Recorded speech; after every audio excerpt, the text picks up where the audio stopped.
પીવડાવી પણ રસ મારા માઇન્ડમાંથી નીકળી જ ગયો. અને અચાનક તો પછી આપણે એને ટુકડા કરીએ ખાવા ટાણે બહાર કાઢીએ તો એ કાંઈ મેળ ન આવે એમ, કારણ કે એને સ્ટોર કરી. ડ્રેસનું કલેક્શન છે, આ બાજુ રાખડી છે. કરવાનું હોય આમ તેમ, એટલે વેલંજાથી, કીમથી, પાસોદરાથી, જકાત નાકાથી, ન્યાચેકથી, બધેથી. Shri Krishna, welcome to our new vlog. આજના એક નવા મસ્ત મજાના વ્લોગમાં તમારું સ્વાગત છે, એક એનર્જી સાથે. એન્ડ કેમ છો બધા? આઈ હોપ કે તમે બધા બહુ ખુશ હશો, મજામાં હશો. અને જો વાગી ગયા છે 9, અને આ બાજુ તમને આ સોફા જે ખાલી દેખાતું હશે, તમને એમ થતું હશે બ્રિજેશ ક્યાં ગયો, બટ બ્રિજેશ હજુ છે ને બિચારો અહીંયા જ સૂતો છે. એકચ્યુઅલી છે ને પપ્પા બહાર ગયા છે, તો હજુ કાલના સવારના ગયા છે, તો જો આવ્યા નથી, બપોર પછી આવવાના છે. એટલે બ્રિજેશને છે ને સોફા ઉપર સુવડાવવા માટે 2 જણાની જરૂર પડે. તો હવે જિગ્નેશ આવશે, પછી અમે બંને થઈને એને સુવડાવી દઈશું. જિગ્નેશને આરવીને હજુ સૂતા છે, એટલે એવું બધું ચાલ્યા કરે છે. અને આ બાજુ આપણે છે ને કિચનમાં જો ને તો રોટલીનો લોટ બંધાઈ ગયો છે, અને છાલવાળા બટેકાનું શાક મેં કર્યું છે.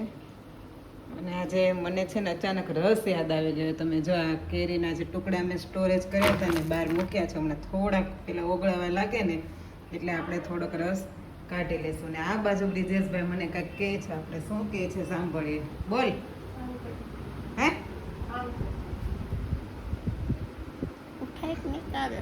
એમાં શું હોય ખબર? પપ્પા હોય ને તો એ સવારે જાય ને તો એને સુવડાવતા જાય, બટ મારે એકલાથી એવું ઉચકાય નહીં. એટલે જિજ્ઞેશની વાત છે, હવે એને આપણે ઉઠાડીએ, બ્રિજેશ પણ એના ઠેકાણે સૂઈ જાય પાછું થોડી વાર. જો આરવિંદભાઈ એની ચેર સાથે હવે રમે છે, જોઈએ કેટલોક રમે છે એમ. ને આ બાજુ સામેની વાળાની ચેરે પડી છે, ને આપવા જવાની છે. ને આપણું ટિફિન જો અડધું પેક થઈ ગયું, અડધું બાકી છે, થોડું શાક ગરમ હતું એટલે હવે આપણે એને પેક કરી દઈએ. અને આપણું બપોરનું લંચ પણ રેડી જ છે, સાથે સાથે છાલવાળા બટેકાનું શાક. જિગ્નેશને છે ને સલાડ ને એવું કાંઈ ન લઈ જાય, ને ખાલી શાક, રોટલી અને છાશ, એટલી વસ્તુ છે. ક્યારેક અથાણું આપણે એને લઈ જતા હોય છે, ને તો ડેલી નથી લઈ જતા. જો અરવિંદ મસ્ત નાઈ ધોઈને રેડી થઈ ગયો છે, અને જો ભાઈ સિંગદાણા ખાય છે. કેવા આમ જો બેઠા છે, આરામ કા મામલા હે નહીં. હારું, ગુડ મોર્નિંગ બોલો. સીતારામ, સીતારામ બોલવાનું. મોઢામાં કેટલી ભરી છે, પણ ધીમે ધીમે ખાને એક એક દાણો ટકુ. અને આ બાજુ બ્રિજેશ અને ટીવી બતાવે છે. હમણાં થોડુંક ભાઈને ફટકી ગયું હતું, તો મેં કીધું મંદિરે લઈ જાઉં, કારણ કે આજે પપ્પા બપોર પછી જ આવવાના છે. એટલે હું એક જ છું ને હેન્ડલ કરવા વાળી, એટલે થોડી વાર મંદિરમાં અમે બીજા મંદિરે જઈએ. જવું છે જે કરવા? હે, તો આપણે એવો પ્લાન છે કે મંદિરે જઈ આવીએ, એટલે થોડુંક એને દર્શન થઈ જાય. બ્રિજેશને કાંઈક એનું કામ હોય તો એ કરી લે. અમારે આ બધું છે ને બહુ ખોરવાય છે. બ્રિજેશને મોબાઈલ જોવો હોય તો આરવિંદ જોવા ન દે, ટીવી જોવું હોય તો આરવિંદ ટીવી ન જોવા દે. એટલે મારે આરવિંદને આપણે ક્યાં પેલો ટાઈમ પેલો કરવો, કારણ કે ઘરમાં રમકડા તો છે, પણ એ ભાઈને રમકડા અડવા તો ગમતા જ નથી. મારી આજુબાજુ ફર્યા કરવું હોય. એટલે જો અત્યારે સિંગદાણા લઈને બેઠો છે, એટલે ખાઈ લઈને ત્યાં આપણે રેડી થઈ જઈએ અને મંદિરે જવા માટે નીકળીએ. અને જો આ સોફાન કવર કાઢ્યા છે, ભાઈ પીપી થઈ ગઈ, તે નામ પણ મારે વોશ કરવું હતું, તો એક વોશ થઈ ગયું છે. ને આજે આ બ્રિજેશનું કાઢી દીધું છે. હવે આજે સાંજે એનો વારો છે. હવે બધું ચાલ્યા કરે છે. ચાલો દાણા ભર લો, ચાલો પછી આપણે જે કરી આવી. ચાલો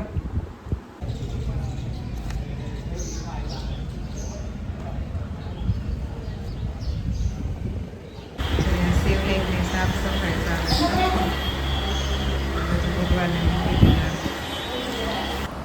જો આપણે ઓમ વાળો ચાંદલો કરાવ્યો છે. જો કેટલું પાણી છે તાપી નદીમાં, જો. અને આ બાજુ મસ્ત ગાય બધી ચરે છે. એકદમ ઠંડુ વાતાવરણ છે.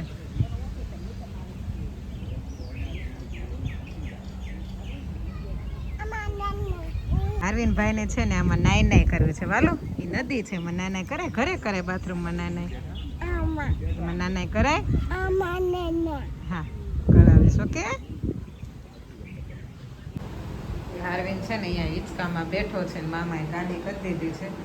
એ બેઠો છે ને ત્યાં સુધીમાં છે ને આપણે ફટાફટ રોટલી કરી દઈએ રહે છે ને ત્યાં સુધી. પછી એનું નક્કી ન હોય કે ક્યારે ભાઈને ફટકે ક્યારનો ઉતારવું જ કરે છે. જો બેસાડે ને ત્યાં ઉતારવાનું કહેતો હતો. અને આ બાજુ જો આપણે રસને જો બ્લેન્ડર ફેરવાનું બાકી છે. ખબર નહીં આજે છે ને મને એમ છું કે બટેકાનું શાક હતું ને તો કીધું રસ કાઢું, અમે સ્ટોર કરેલી જ હતી. સાતમને દિવસે છે ને મને ભૂલાઈ ગયું, પૂરી યાદ આવી પણ રસ મારા માઇન્ડમાંથી નીકળી જ ગયો. અને અચાનક તો પછી આપણે એને ટુકડા કરીએ ખાવા ટાણે બહાર કાઢીએ તો એ કાંઈ મેળ ન આવે એમ, કારણ કે એને સ્ટોર કર્યા હોય તો બહુ ઠંડો હોય, બરફ જેવું થઈ ગયું હોય તેને થોડું કેવડાવે. એટલે આજ મેં વહેલા જ કાઢી નાખ્યો છે. ના બાજુ આપણે રોટલી માંડી દઈએ, મારે ને ભાઈને જ ખાવાનું છે એટલે અને આરવીને ખવડાવવાનું છે એટલે ફટાફટ કરી નાખીએ. જો આરવીન છે ને રસ ખાવા બેસી ગયો છે. રોટલીને શાક હું ખવડાવતી ગઈ અને એકલો રસ ખાય છે. અને કપડાં કાઢી દીધા છે, નહીં તો છે ને બગાડે. કાલે છે ને બહુ એની કેચઅપવાળા કર્યા હતા એટલે ખાલી ચડ્ડી પહેરાવીને બેસાડી દીધા છે ભાઈને. હારું કેવા લાગે રસ? મસ્ત મસ્ત. અને આપણે પણ લંચ કરી લીધું છે. હવે થોડોક રસ વધ્યો છે તો બ્રિજેશે નથી પીતો, એ કે ગળ્યો હશે ને તો હું પીશ તો એને પીવડાવી દેશું. અને આપણું જે બપોરનું જે કામ છે એ ફિનિશ કરી દે. ને અરવિંદભાઈ હજુ ઊભા થવામાં માનતા નથી. મેં એને કીધું ઊભો થઈ જા તો રસ માંગ્યા જ કરે છે, તો થોડો થોડો આપ્યા કરું છું. એટલે એવું બધું ચાલ્યા કરે છે. અને અમારે છે ને મચ્છરનું પ્રમાણ બહુ વધી ગયું છે, જે અહીંયા ઉડે છે, તમને દેખાશે નહીં. તો કાલે તો કેવું થયું, આજની રાતે પપ્પા નહોતા એટલે હું બ્રિજેશની સાથે નીચે સૂતી હતી. તો આખી રાત છે ને અમને મચ્છરે સુવા જ નથી દીધા. અને બ્રિજેશને પણ અમારે શું પડખું ફેરવ્યા કરવું પડે, રાતે છે ને જગાડ્યા કરે. એટલે મચ્છર અને બ્રિજેશ બે છે ને આપણે કંઈ સુવા ન દે. અને મચ્છર તો શું કે હમણાં પ્રમાણ વધી ગયું છે. એસી શરૂ કરીને તો ઓછું મચ્છરનો ત્રાસ લાગે, પણ એસી પણ બંધ હતી. બ્રિજેશને ઠંડી લાગતી હતી, નહીં તમે એસી કરીએ ને તો કાંઈક ફરક પડી જાય. જો આ ભાઈને જો હજુ ડિમાન્ડ છે રસની. જો બહુ હવે ન પીવાય, બહુ હવે ફિનિશ થઈ ગયો. આ વાટકામ છે પૂરો કરામ. જો આમાં કેટલો બધો છે. 5:15 વાગ્યા છે ને આ બાજુ અરવિંદભાઈ છે ને કુલરના સ્પેર પાર્ટ ખોલીને બેઠો છે. દાદા હમણાં આવશે ને ખબર પડશે ને તો દાદા ખીજાવાના છે. હારું, હા. જો આ બધું શું કર્યું તે એકચ્યુઅલી છે ને અમે કુલર પહેલા વાપરતા હતા, પણ હમણાં તે આ સિઝનમાં છે ને એસી અમે ઇન્સ્ટોલ કરાવ્યું. એસી લીધું એટલે પછી કુલરને બંધ મૂકી દીધું છે, પણ કામ હતું એટલે ઉતાર્યું હતું. તો દાદા તો છે નહીં, પણ અરવિંદભાઈ છે ને લઈને સ્પેર પાર્ટ બધા જો અહીંયા પેલું ચકડાની હોય ને ખોલીને આમાં જો મૂક્યા છે. અને એવું બધું ચાલે છે ને. અમારે એક જગ્યાએ જવાનું છે એક્ઝિબિશનમાં, મારા ઘર નજીક જ થયું છે. તો હમણાં જવું છે એક્ઝિબિશનમાં, એટલે ત્યાં જઈને તમને બતાવે કે કઈ કઈ વસ્તુના સ્ટોલ છે, શું છે, કેવી વસ્તુઓ આવી છે માર્કેટમાં, નવી ટ્રેન્ડિંગમાં કઈ વસ્તુ છે અને અમે કંઈ લેશું તો જરૂર તમારી સાથે શેર કરીશ. તો તમે વ્લોગમાં બન્યા રહેજો. જો આપણે આવી ગયા છે એક્ઝિબિશનમાં, મહાકાળી એક્ઝિબિશન. જો આમાં છે ને આ રીતના બધા સ્ટોલ છે, જ્વેલરી, ક્લોથિંગ, નાના છોકરાના કપડાં, ટોટલી વસ્તુ અવેલેબલ છે. આપણે હજુ એન્ટ્રી જ કરી છે, હવે જોઈએ અંદર જઈને કઈ કઈ વસ્તુઓ બીજી મળે છે. તો તમે બન્યા રહેજો બ્લોગમાં. ડ્રેસનું કલેક્શન છે, આ બાજુ રાખડી છે.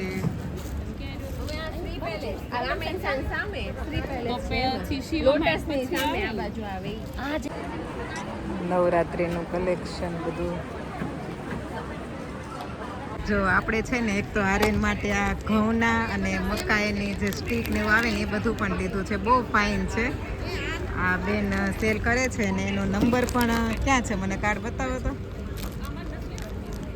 એમનો નંબર છે હરિદર્શન સોસાયટી મહિલા મંદિરની પાછળ. એટલે નાના બાળકોને શું કે મેંદાનું ને એનું ખવડાવું ને એના કરતાં ઘઉં ને મકાઈ બેસ્ટ છે એના માટે. એટલે મેં આર્યન માટે લીધું છે ને તમે પણ ટ્રાય કરજો. ઘણી જગ્યાએ હોવ છો ને તમે સ્ટોલમાં.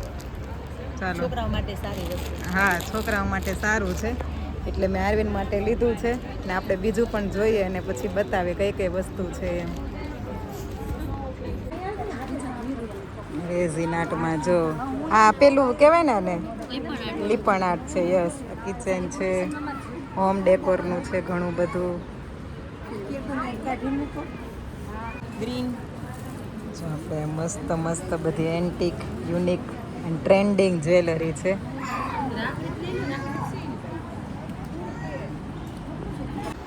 જો 6:30 થઈ ગયા છે ને પપ્પા આ બાજુ આવી ગયા છે. પપ્પા ક્યાં ક્યાં તમે પપ્પા જઈએ તમે ક્યાં પાણીની પાઇપની ફેક્ટરી આકે હા ત્યાં ગયો છે ત્યાંથી જો કામરેજથી ગયો તરહાર ત્યાંથી ના ફ્લેટે ગયો 10મા માળે છે. ફ્લેટે ગયા તા જો ફ્લેટે ફ્લેટ કેટલું કામ કર્યું છે. પૂરું થઈ ગયો, ખાલી સીલિંગ બાકી છે. ટાઇલ્સ નું તો થઈ ગયું છે, હવે ફર્નિચર નું શરૂ કરવાનું છે. ત્યાં ગયો, ત્યાંથી ગયો મેઘાબેન ની ઘરે. મેઘાબેન ને ઘરે થઈને અહીંયા આવ્યો. કેટલી જગ્યાએ કાલ પપ્પા સવારના નીકળી ગયા હતા તો આટલા ગામતરા કરીને આવ્યા છે. આજે બપોર પછી આવ્યા એટલે બધાને ઘર લેવા જ ગયા હતા. એને હું ટાઈમ ન મળે, મારે બધું સેટિંગ બહુ કરવાનું હોય આમ તેમ. એટલે વેલંજાથી, કીમથી, પાસોદરાથી, જકાત નાકાથી, ન્યાચેકથી બધેથી ફરી ફરીને આવ્યા છે. ને અરવિંદભાઈને છે ને દાદા નહોતા ને એટલે બહુ વાંધો આવતો હતો. હારું તે દાદાને ખુરશી બતાવી ને હવે તો બતાય જા. દાદાની ખુરશી તો બતાય, એ તો જૂની છે, એ આપણી થોડી છે. એટલે જાગુ આંટીની છે, આપણી ખુરશી લઈએ જા. ખુરશી લેવા ગયા છે ભાઈ. એ આ સામે વાળાની છે. હવે એ ખુરશી મને આપવા નથી દેતો. હવે એને ખબર ન હોય કે સૂતો હોય ને ત્યારે હું આપી આવીશ, નહીંતર પાછો પ્રોબ્લેમ થાય છે. સમજો દાદાને બતાય ખુરશી. આવીને એની ખુરશીથી રમે છે. દાદાને બેસવા દે ને. એક્ઝિબિશનમાં થોડું ઘણું એને ટેસ્ટ કર્યું હતું પેલું ઘઉંનું ને મકાઈનું ને. અહીંયા આવજો દાદા આવીને નાસ્તો કરશે તો દાદા સાથે પણ ભાઈ ખાધું છે. ને આપણે બ્રિજેશ માટે ત્યાંથી લાવ્યા હતા ફ્રેન્કી. બ્રિજેશ કેવી લાગી ફ્રેન્કી? હા, સારી હતી. જો ડિનરમાં આજે આપણે બનાવ્યું છે ગલકાનું શાક અને જિગ્નેશ માટે દહીંની તીખારી છે. જો મિક્સ કરવાની બાકી છે. ને રોટલી એઝ યુઝ્યુઅલ છે. આજે કાંઈ નવીનમાં નથી. ને આ બાજુ જિગ્નેશ આવી ગયો છે. Jignesh good evening. Good evening. કેવો રહ્યો તમારો દિવસ? મસ્ત. વરસાદ હતો? અહીંયા તો આવતો હતો, આવજા કરતો હતો. ઓકે. અને આ બાજુ જો આર્યનભાઈ પણ પપ્પા આવ્યા ને તો પપ્પા પાસે આવીને બેસી ગયો છે. એનું મોઢું છે ને ક્યારેક તો દીકરો એટલો ડાયો લાગે અને તોફાન કરે ને ત્યારે એટલો જ ગાંડો લાગે, એટલો જ. જો મોઢું શું કરી છે ભૂગો. અને જો અરવિંદની ચડ્ડી રમકડા થોડુંક આમ તેમ પડ્યું હોય તો તમારે થોડુંક બધું ઇગ્નોર કરી દેવાનું. ભાઈ નાના છોકરા હોય ને ત્યાં બધું થોડુંક આમ તેમ તો હોય જ. અને જો આવું બધું ચાલ્યા કરે છે. ચાલો આપણે ડિનર બનાવી લઈએ. અને જો એક્ઝિબિશનમાંથી હું તમને કહેતા ભૂલી ગઈ, મેં એક વસ્તુ લીધી. આ ઇયર કપ છે, બહુ ટ્રેન્ડમાં છે હમણાં ઇયર કપ. બસ આ ઇયર કપ જ લીધા. અને અરવિંદ માટે પેલા ઘઉંને સ્ટીક લીધી અને એક ડીંગો લીધા છે. તો આ ઘઉંની સ્ટીક પણ મેં તળે સારી લાગે છે, ત્યાં અમને ટેસ્ટ કરાવી હતી.